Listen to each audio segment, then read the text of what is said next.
जय माँ इंद्राक्षी, जय अम्बे। इंद्राक्षी धाम में दर्शकों आप सभी का हम हार्दिक स्वागत करते हैं।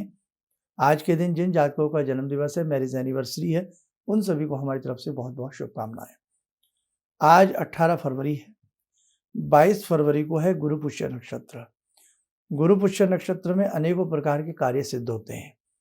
ज्योतिषीय धारा के हिसाब से कई बार हम पुखराज पहनना चाहते हैं, येलो सफ़ायर पहनना चाहते हैं, या येलो टोपाज पहनना चाहते हैं, या और भी बृहस्पति के बहुत सारे कीमती उपाय हम करना चाहते हैं, लेकिन कई बार टाइम की वजह से नहीं कर पाते, पुखराज महंगा होने की वजह से नहीं पहन पाते, या कहीं डुप्लीकेसी का भी डर होता है। इस वजह से भी हम पुखराज आदि से कई बार बचते हैं। लेकिन गुरु पुष्य नक्षत्र एक ऐसा नक्षत्र होता है, लाखों रुपया आपके बचा देता है। छोटी छोटी लघु साधनाएं इसमें जब होती हैं ना, तो अनेकों प्रकार के व्यक्ति के कार्य सिद्ध होते हैं। पूरी जानकारी इस अंक में देंगे। बहुत कम समय बचा है। आज 18 फेब है, 19, 20, 21 3 दिन बीच में बचे हैं। आपको कुछ सामान बताएंगे, उसे अपना पहले से सारा इंतजाम करिएगा और आपको बहुत अच्छा इसमें लाभ मिलेगा, सुख मिलेगा। आज का पहले पंचांग देखें। 18 फरवरी सन 2024, दिन रविवार, संवत 2080, माघ मास, शुक्ल पक्ष, तिथि नवमी, नक्षत्र रोहिणी, राहु काल 4:30 से 6, दिशा सूर्य पश्चिम दिशा। और जो नवमी तिथि करते हैं, नवरात्र चल रहे हैं, तो कल भी अष्टमी नवमी का बेला रही है और आज तो नवमी है ही। लेकिन आज की जो नवमी है वो सुबह 8:16 तक है। अभी सुबह के 7 करीब 2-3 मिनट हो रहे हैं। ठीक है, चलिए कार्यक्रम को प्रारंभ करते हैं। नए दर्शकों की जानकारी के लिए बता दें, गुरु पुष्य नक्षत्र क्या होता है। हमारे 27 नक्षत्र होते हैं। दिन है बृहस्पतिवार, थर्सडे, गुरुवार, जैसा कि आपको बताया गया है 22 फेब का। तो रवि गुरुवार का दिन हो, किसका? गुरुवार का, थर्सडे का, और उस दिन पुष्य नक्षत्र आ जाए। कोई ना कोई नक्षत्र प्रतिदिन के हिसाब से चलता ही चलता है। तो गुरुवार के दिन पुष्य नक्षत्र का होना, ये गुरु पुष्य नक्षत्र का योग बनाता है। रविवार के दिन पुष्य नक्षत्र आ जाए तो रवि पुष्य योग होता है। गुरुवार को आ जाए तो गुरु पुष्य नक्षत्र योग होता है। अब इस कीमती कितना होता है? आप किसी अच्छी मंत्र की साधना को करना चाह रहे हैं, आप गुरु पुष्य नक्षत्र से प्रारंभ कर सकते हैं। बहुत बढ़िया दिन है। आप बृहस्पतिवार का व्रत रखना चाह रहे हैं तो आप गुरु पुष्य नक्षत्र से रखिए, और ऊपर से शुक्ल पक्ष का समय चल रहा है, बहुत बढ़िया दिन है। आप कोई नई चीज़ खरीदना चाहते हैं, आप कोई निर्माण करना चाहते हैं, तो गुरु पुष्य नक्षत्र का समय बड़ा शुभ माना जाता है, और वो भी शुक्ल पक्ष का। अब हम बात करते हैं, जैसे बृहस्पति विद्या के स्वामी हैं, बृहस्पति आपकी प्रोग्रेस के स्वामी हैं, मान सम्मान के स्वामी भी हैं। बच्चों के आजकल एग्ज़ाम चल रहे हैं, बड़े व्यक्ति भी बहुत ऐसे हैं जिन्हें जॉब नहीं मिल पा रही है। तो जो बच्चे जॉबलेस हैं, जॉब अच्छे से नहीं मिल पा रही है, या आपकी पदोन्नति नहीं हो पा रही है, तरक्की नहीं हो पा रही है, या कहीं संतान की चाह भी, जिनके घरों में संतान नहीं है, उन सब के लिए गुरु पुष्य नक्षत्र में केले की जड़ को पहनना अति उत्तम रहता है। कैसे पहनी जाती है अनेकों बार बता रहा हूँ, पहले भी बता चुका हूँ, लेकिन कारण क्या है कि कुछ अच्छी बातें, अच्छे योग समय समय पर आए और हम बताते रहें, नए साधकों के लिए बड़ा काम की बात हो जाती है। अब आपको क्या करना है, 21 तारीख की शाम को, 21 फरवरी की शाम को, जहाँ भी कहीं केले का पेड़ हो, और हाँ, इसमें एक भ्रांति दिमाग से निकाल दें, केले का पेड़ वो हो जो फलदार हो, जिस पे केले के गुच्छे लटके होते हैं, केला फल आता होता है। नर और मादा का ध्यान रखें, बस देख लें जिस पे फल आ रहा है उस पेड़ को लेना है। आपने घर में गमले में लगा रखा है, 2-3 फीट का पेड़ है, वो इसमें नहीं काम करेगा। आपको बड़ा वृक्ष देखना है केले का जहाँ भी है। इसीलिए बार बार आपके कमेंट आते थे कि शर्मा जी जब गुरु पुष्य नक्षत्र आए तो हमें 3-4 दिन पहले बताइएगा। इसीलिए आपको 3-4 दिन पहले बताया जा रहा है। बड़ा पेड़ हो, 21 फेब को शाम के समय एक लोटे में थोड़ा जल, थोड़ी सी चने की दाल आदि ले जाएं, वहाँ चढ़ा में जल थोड़ा सा खड्डा खोद दें, जहाँ से जड़ निकालनी है आपको, उसकी जड़ निकाली जाएगी। वहाँ खड्डा खोद करके, चाहे लोटा बड़ा ले जाएं, ज़्यादा पानी ले जाएं, दे दें, ताकि वहाँ की धरती जो है नम हो जाए और आप आराम से उस जड़ को निकाल सकें। प्रार्थना करें, निमंत्रण दें, इसे न्योता देना कहते हैं। हमारी बहुत पुरानी वीडियो में बहुत सारी बातें ऐसी बताई गई हैं। न्योता देवें कि हे वृक्षराज, हे वृक्ष महाराज, हम आपको कल लेने के लिए आपकी जड़ आएंगे, आप हमें स्वीकृति प्रदान करें। बस प्रणाम करके ऐसा बोल के माथा टेक के अपना आ जाए। जिसे पहननी है इसकी जड़ वो भी जा सकता है, या आपके परिवार से कोई भी एक व्यक्ति जा सकता है। सुबह के समय वहाँ जावें। जाने के उपरांत फिर पुनः प्रणाम करें, थोड़ा सा जल का छींटा दे दें, थोड़ी गुड़वादी कहीं साइड में चढ़ा दें। लकड़ी, जैसे कोई लंबी लकड़ी है उसे बीच में से एक ईंट से किसी चीज़ से तोड़ें घर पे ही, तो उस लकड़ी में आगे की तरफ चोंच बन जाएगी नेचुरली जब उसको झटके से तोड़ा जाता है। या कोई नोकीली लकड़ी ले जाएं, ऐसा कह लें आप।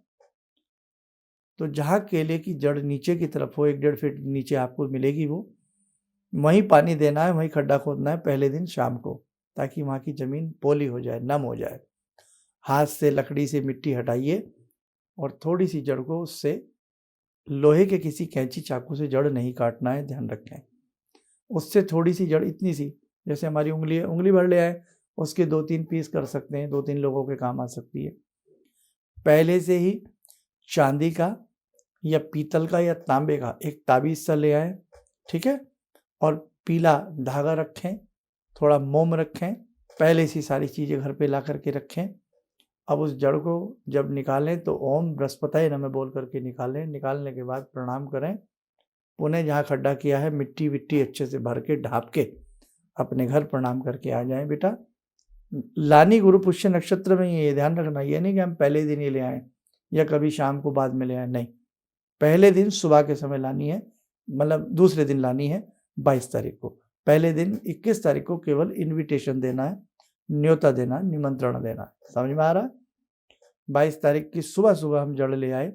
और ध्यान रखना 22 तारीख को जो पुष्य नक्षत्र है वो शाम को 4:40 के आसपास तक है।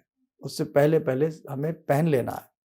घर लाइए, शुद्ध जल से धोइए, गंगा जल से धोइए, हल्दी के जल से धोइए, हल्दी का तिलक लगाइए, धूप दीप दीजिए। एक प्लेट में करीब करीब 100-200 ग्राम चने की दाल के बीच में उसे रख दीजिए, हल्दी ऊपर से छिड़क दीजिए। ओम ब्रह्म बृहस्पतये नमः देसी घी का दीप जला करके इस मंत्र का कुछ पल जप करिए। उसके बाद छोटे छोटे उसके पीसीज आपने पहले ही कर लेने हैं जड़ के। जड़ ऐसे जैसे ये पेन है, आपको दिखा देते हैं, जैसे ये पेन है तो इस पेन में से बीच में से ऐसे नहीं उसको काटना है, साइड से काटना है, ऐसे ऐसे दिख रहा है, साइड से ऐसे ऐसे ऐसे छोटे छोटे पीसीज ले लीजिए। 3 लोगों को पहनना 3 बना लीजिए, एक ने पहनना तो पीछे से ही थोड़ी सी लाइएगा आप लोग, ठीक है। और उसको फिर धूप दीप दे करके जो आपके पास छोटा सा ताबीज सा आता है, बाजार में मिल जाता है 150 रुपए का, उसके अंदर उसको डाल दीजिए। ऊपर से थोड़ा वैक्स लगा दीजिएगा, देसी वाला वैक्स नहीं भी लगाओगे तो अंदर भर दो। उसका ढक्कन भी आता है आजकल, तो जो ताबीज सा होता है ना पहनने का, ढोलना जिसे कहते हैं, उसका ढक्कन भी आता है, तो ढक्कन लगा दीजिए, फिर मोम लगाने की आवश्यकता नहीं है। पीले धागे में उसको पिरो लीजिए या गोल्ड की चैन में, जैसी भी आपके पास सुविधा हो, उससे पिरो करके प्रणाम करके मस्तक से लगा करके आप उसे गले में धारण कर लें। और बहुत लोग गले में नहीं कर पाते हैं, तो वैसे ही पीले कपड़े में उसको सिल करके, पीली सुई से, मतलब पीले धागे से उसको सिल करके अच्छे से उसका वहाँ ताबीज सा बना करके दाहिनी बाजू पर भी बांधा जा सकता है। शुद्ध अवस्था रहे इस बात का ध्यान रखें, बाद में भी उस पर कोई ऐसा गंदा संदा हाथ ना लगे। गले में हम पहनते हैं तो रात्रि में हम उसे उतार कर भी रख सकते हैं।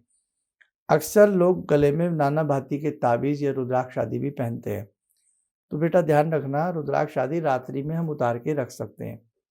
शुद्ध अवस्था है, कहीं इधर उधर घूम रहे हैं, जा रहे हैं तो पहने रखिएगा। जो शादीशुदा लोग हैं शुद्ध अवस्था तक पहन सकते हैं, और कहीं ऐसा संदेह है तो हम उसे गले से उतार करके रखें। या कोई आप, बहुत लोग नॉनवेज नहीं मानते, खाना पड़ता है, बहुत लोग हैं अपने अपनी समझ के लोग हैं, तो आप उसे उस समय जरूर उतार करके कहीं रख दीजिएगा। बाद में गंगा जल का छींटा दे करके साफ करके शुद्ध करके फिर उसको पुनः पहना जा सकता है, कोई भी ऐसी चीज़ आप धारण करते हैं तो। और आए बृहस्पतिवार हल्का सा मस्तक पे पीला तिलक लगा करके हल्दी का ओम ब्रह्म बृहस्पति नमः बोलती रहिएगा। आपके प्रमोशन में इससे वृद्धि होगी, आपकी जॉब लगने का कार्य बन सकता है ईश्वर की कृपा से। लेकिन ओम ब्रह्म बृहस्पति नमः या विष्णु भगवान के 108 नाम या बृहस्पति के 108 नाम कुछ बृहस्पतिवार, 9 बृहस्पतिवार, 11 बृहस्पतिवार जपते रहिए। आपको इससे बड़ा चमत्कारिक लाभ मिलेगा। आप इस चीज़ को करके देखें। जिन बच्चों की शादी नहीं हो रही है वो कर सकते हैं, जिन बच्चों की शादी नहीं हो रही वो कर सकते हैं, जहाँ संतान नहीं है वो कर सकते हैं, जॉब नहीं है वो कर सकते हैं, विद्या प्राप्ति के लिए कर सकते हैं, बृहस्पति को अनुकूल बनाने के लिए कर सकते हैं, प्रसन्नता प्राप्त करने के लिए कर सकते हैं, नानाभांति की अड़चनें आपके जीवन में आ रही है तो कर सकते हैं, बृहस्पति की महादशा, अंतरदशा, प्रतंत्र दशा चल रही है तो आप कर सकते हैं। आपकी हथेली के जुपिटर माउंट बहुत अच्छे नहीं है, गुरु पर्वत बहुत अच्छे नहीं है तो भी आप कर सकते हैं। नो साइड इफेक्ट, किसी तरह का कोई साइड इफेक्ट नहीं है। हाँ, पुखराज आदि पहनते हैं और डुप्लीकेसी उसमें हो जाए, आपके साथ डुप्लीकेट हो तो आपका लाखों रुपया पानी में भी जाएगा। सेकेंडरी, पुखराज अगर सूट नहीं आएगा तो भी पैसा पानी में जाएगा। उसमें क्रैक हो, पुखराज के अंदर बुलबुला हो, दाग धब्बे हों तो भी पैसा पानी में जाएगा। सोने पे सुहागा है, गागर में सागर वाला उपाय है, फ्री का उपाय है, केले महाराज की जड़ है, थोड़ी सी आपको धारण करनी है, कोई इसमें साइड इफेक्ट का डर आदि नहीं होता। तो बड़ी रिक्वेस्ट आप लोग कर रहे थे, इसलिए मैंने दोबारा से इसकी विधि बताई है।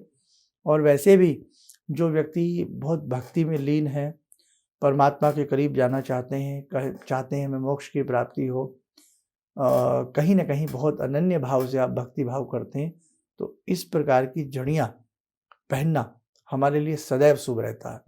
जैसे ये बृहस्पति के लिए भी पहनी जाती है और इसी को आप अपने नवग्रहों के प्रसन्न के लिए भी पहन सकते हैं। ऐसे ही आपको हमने बताया था, उसकी बेल वृक्ष की जड़ सूर्य के लिए पहनी जाती है, विधारा की जड़ बुध के लिए पहनी जाती है, बिच्छू जड़ी शनि के लिए पहनी जाती है, चंदन पहना जाता है राहु के लिए। तो ऐसे ही सभी ग्रहों के लिए अलग अलग जड़ियाँ हैं जिनमें केवल आप जड़ी पहन करके पैसा अपना सेव कर सकते हो, नगनगीनों का पैसा आपका बच जाएगा। दूसरी बात बेटा, प्रकृति हमेशा हमें देती है, तो प्रकृति से भरे उपाय तो हमेशा लाभकारी होते ही होते हैं। संतान से जो लोग वंचित हैं, इस जड़ को पति पत्नी दोनों पहने और हर बृहस्पतिवार विष्णु भगवान को धूप दीप दे करके विष्णु सहस्त्र नाम का पाठ करेंगे, आपकी जो कामना है वो पूर्ण होगी। आइए, समय चला आज की साधना का, भगवान विष्णु से संबंधित बात की गई है। जुड़ते हैं आज की ध्यान साधना में भगवान श्री विष्णु से। ओम करारविंदे न पदारविंदम मुखारविंदे विनिवेशयन्तं वटस्य पत्रस्य पुटे शयानं बालामुकुन्दं मनसा स्मरामि, बालामुकुन्दं मनसा स्मरामि। कस्तूरीतिलकं ललाटपटले वक्षस्थले कौस्तुभं नासाग्रे वरमुक्तिकं करतले वेणुकरे कङ्कणं सर्वाङ्गे हरिचन्दनं सुललितं कंठे च मुक्तावले गोपास्ति परिवेष्टितो विजयते गोपालचूडामणि शान्ताकारं भुजगशयनं पद्मनाभं सुरेशं विश्वाधारं गगनसदृशं मेघवर्णं शुभांगं लक्ष्मीकान्तं कमलनयनं योगवृद्ध्यानगम्यं वन्दे विष्णुं भवभयहरं सर्वलोकैकनाथं। कवच बना लें, ध्यान करें, श्री हरि का शुभ आशीष हम सबके ऊपर बरस रहा है।